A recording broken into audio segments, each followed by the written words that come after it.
everyone, it's me again, your favorite DJ in town, the one and only Dream Girl Vlogger. Ayan mga ka-dreamers, samahan niyo ako sa aking vlog cause I gonna share you on how I got approval for UK fiancé visa with dependent. And before that, I want to say thank you to all my followers and to all support you given me. At sa mga hindi pa naka-follow, please click the button follow, like, and share. Thanks! And mga ka-dreamer, please stay with me till the end dahil makakasama nyo ang pinakamakulit na DJ sa balat ng langit at lupa. At dito lang yan sa impilan kung saan number 1 ang 102.5, the number 1 radio station in town, Dream FM. Tambayan, Dream Girl Tambayan 102.5. Let's get it on!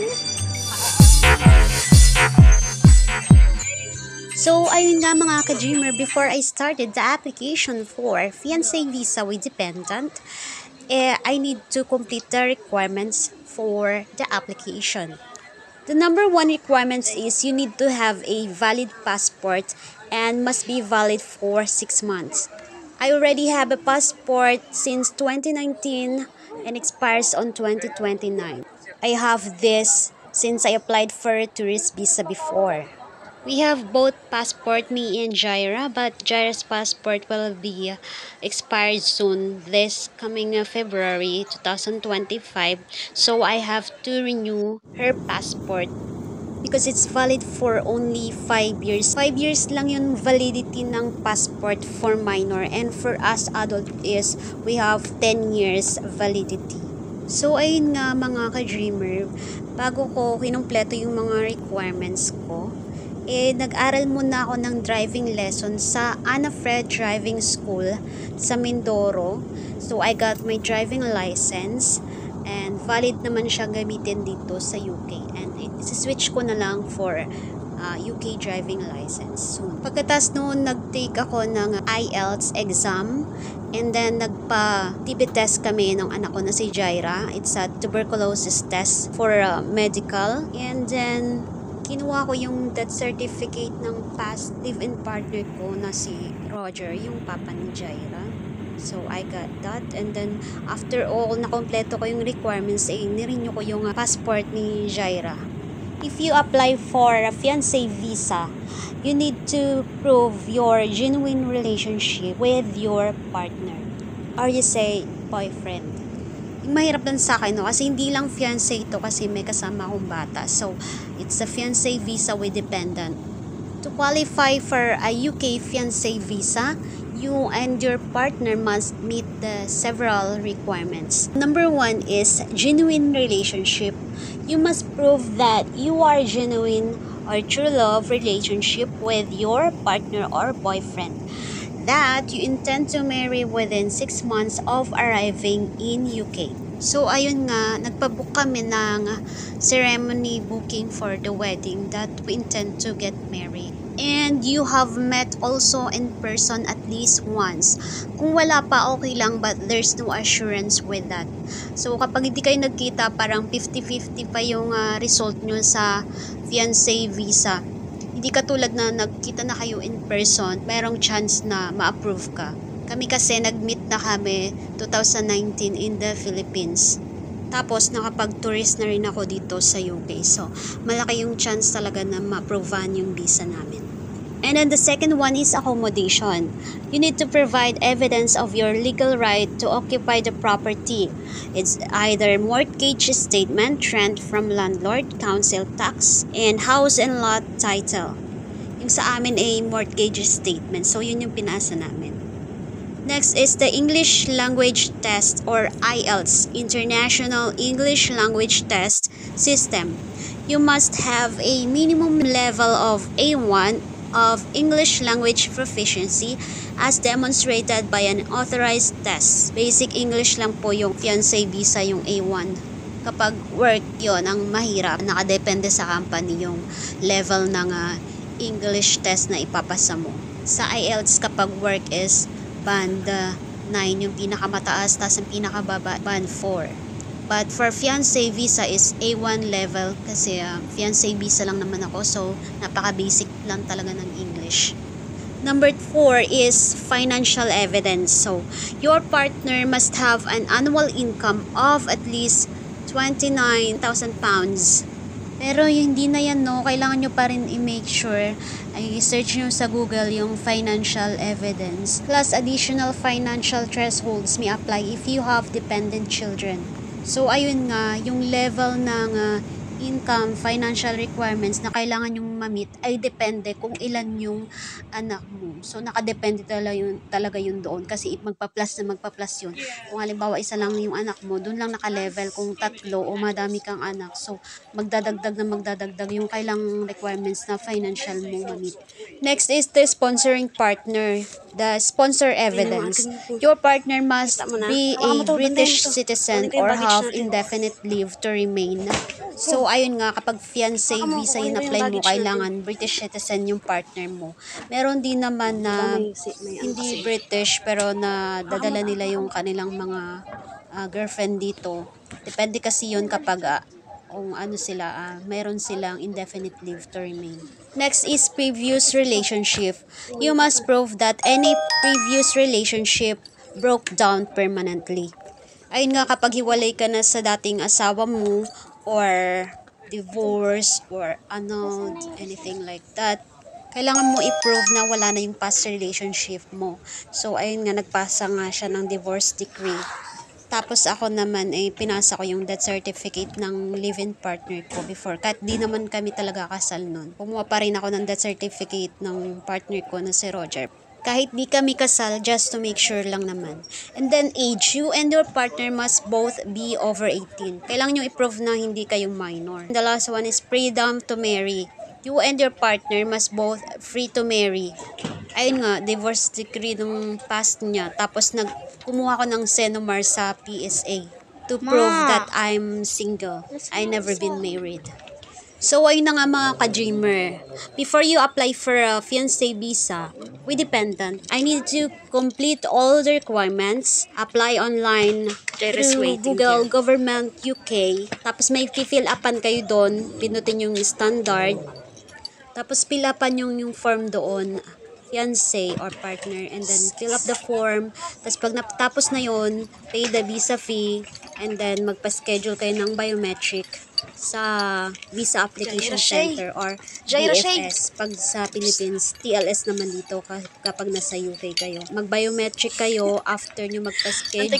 Bago kayo pumunta sa biometric, kailangan kumpletuhin nyo yung requirements nyo to make sure, and then download the documents, the checklist, payment receipt, the appointment confirmation sa biometric.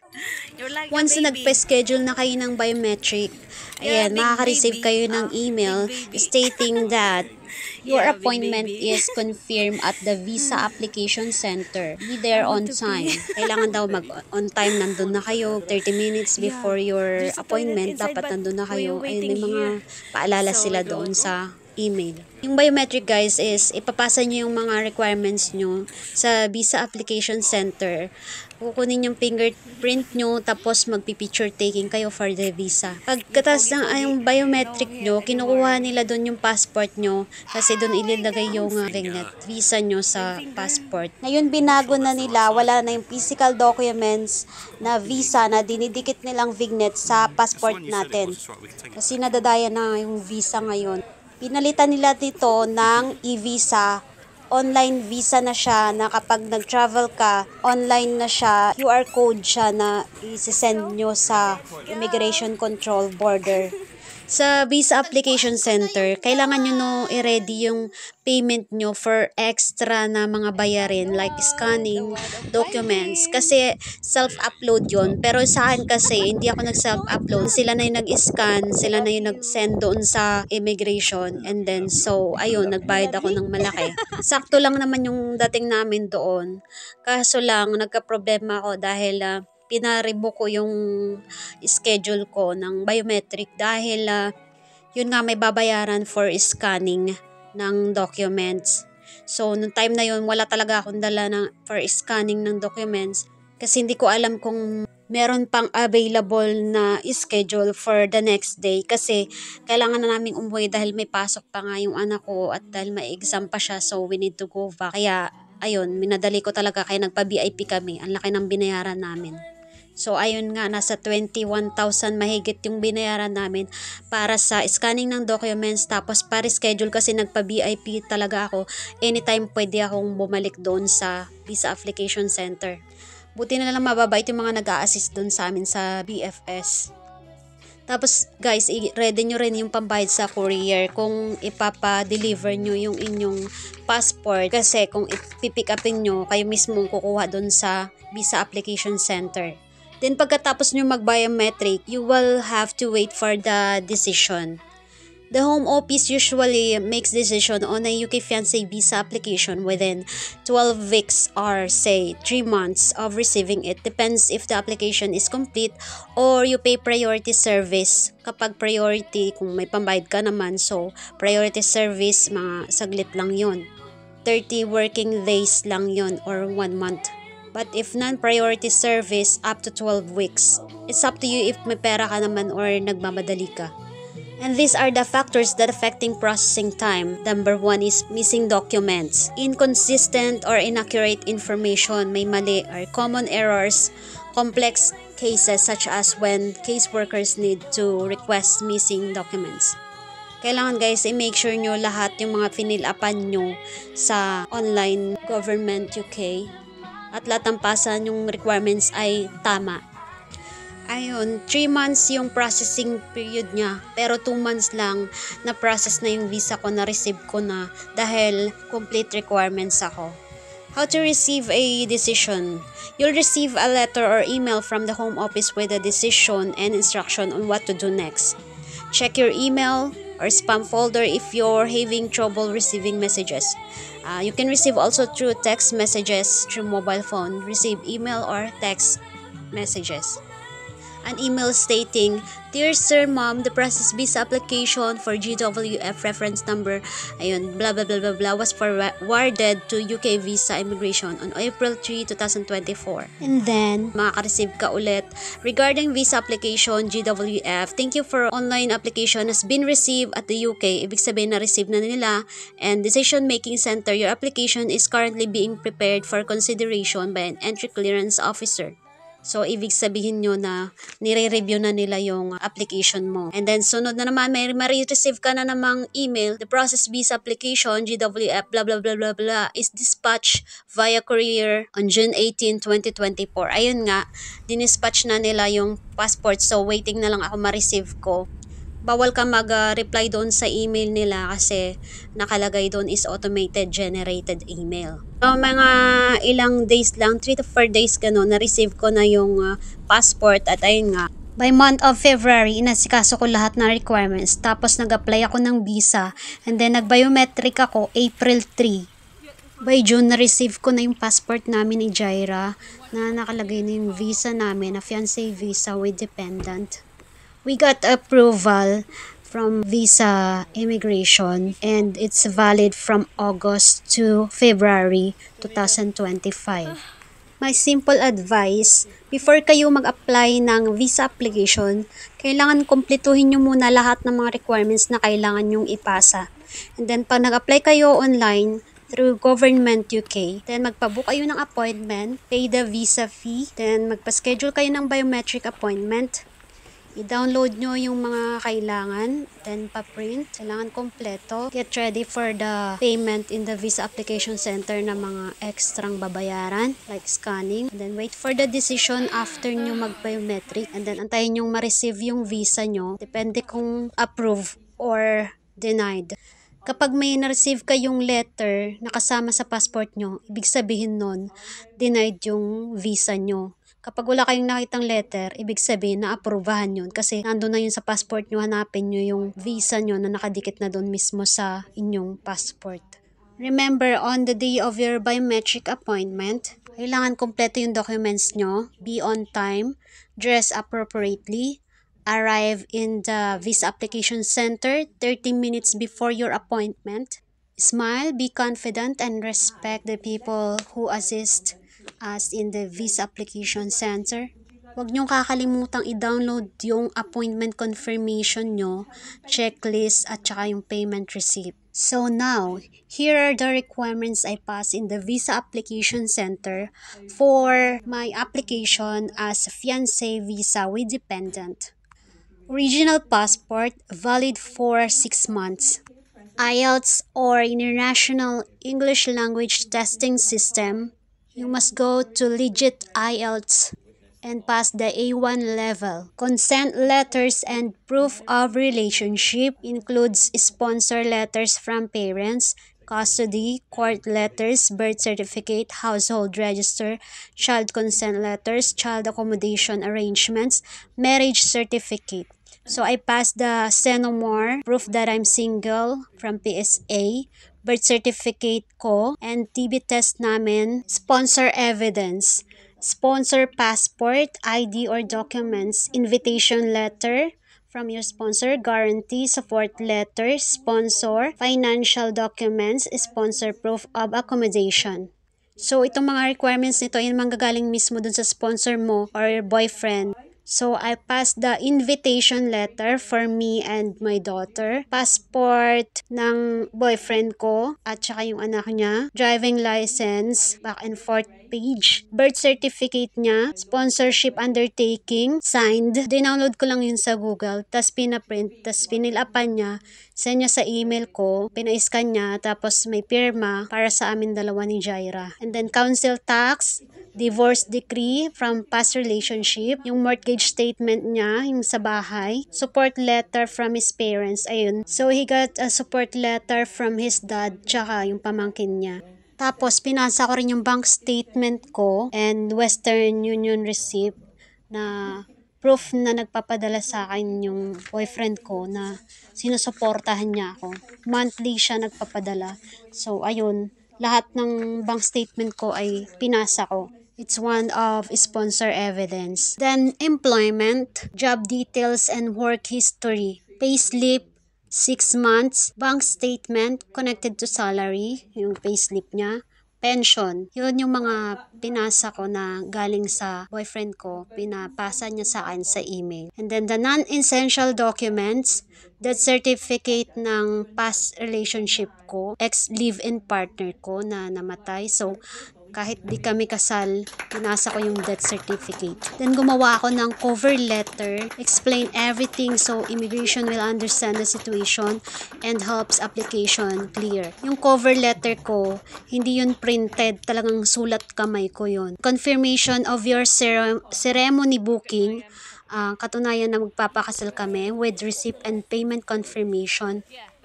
Passport copy namin ng anak ko, birth certificate ni Jaira, national police clearance, pwede rin NBI, Philippine ID namin dalawa, barangay clearance ko, certificate of residency. Kaya kumuha ng certificate of residency ng anak ko para katunayan na talagang nakakasama ko siya from the start, simula nung bata pa siya. Katunayan na ako ang nag-aalaga sa anak ko at walang ibang naghahabol na other parents na maghahabol sa anak ko. Kaya yun katunayan. Kaya kumuha ko ng certificate of residency. Tapos kumuha rin ako ng enrollment certificate sa school niya. Pinasa ko din yung reasons for refusal kasi nag-apply ako.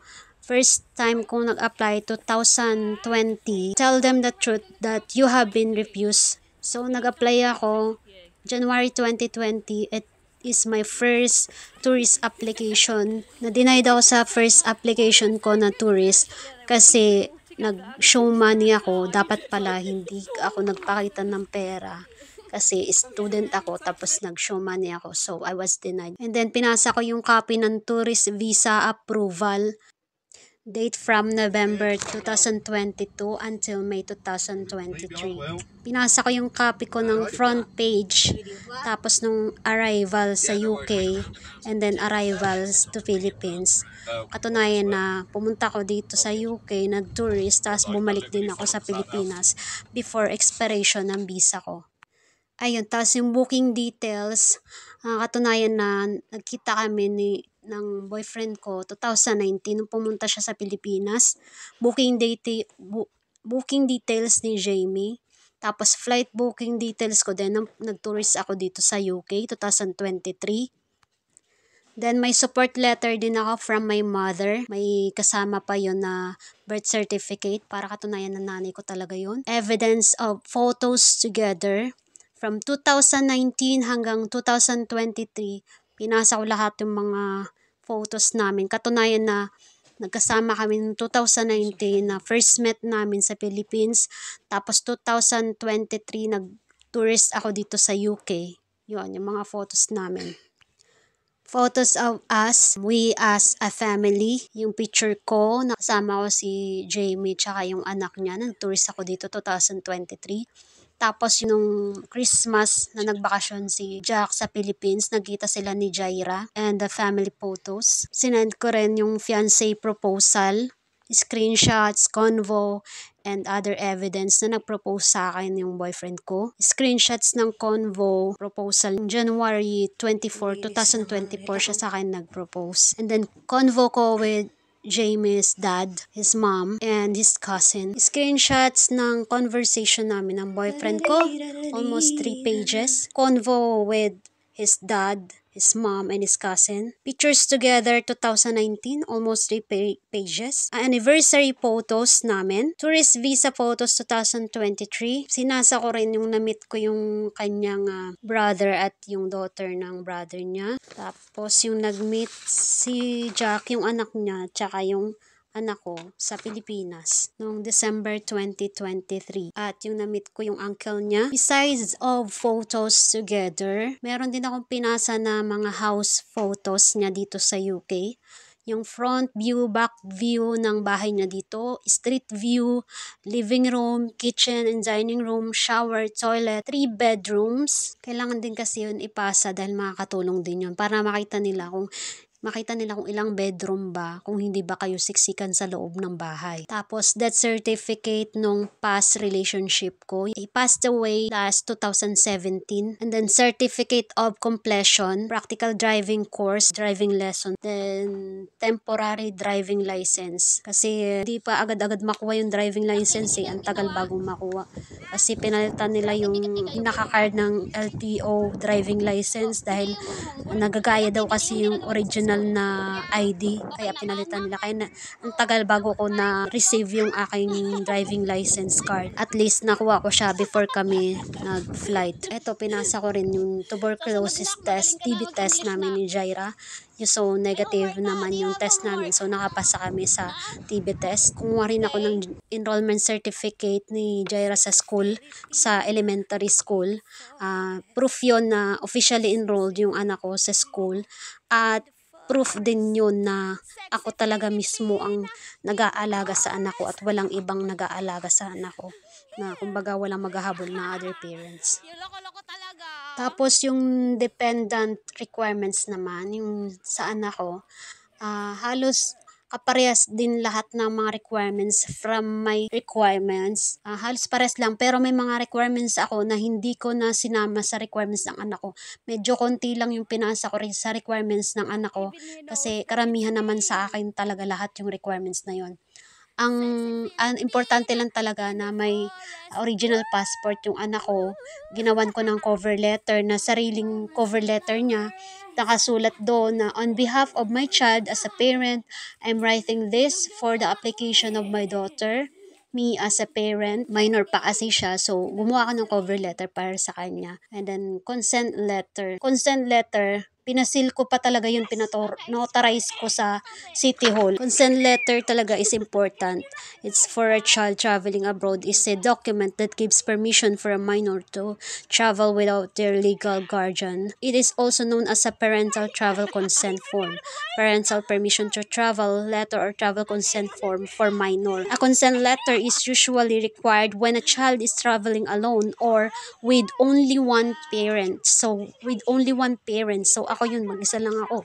So, may other parent siya, pero patay naman na yung other parent niya.